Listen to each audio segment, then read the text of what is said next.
बहुत ही गंभीर मसला है जो लद्दाख में हुआ, खासकर लेह में, जो वहाँ पे बच्चे निकल आए।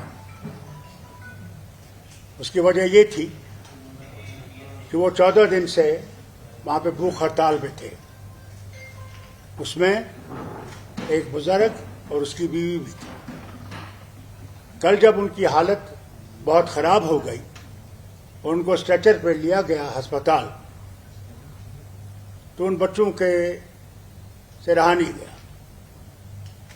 5 साल से वो वहाँ पे खामोशी से एहतजाज कर रहे हैं कि उन्हें 6th शेड्यूल और स्टेटहुड मिलना चाहिए। और उन्होंने, वांगचुक उनके लीडर थे, ले से वो पैदल चले दिल्ली तक कि उनसे कहें इस चीज़ को देखें।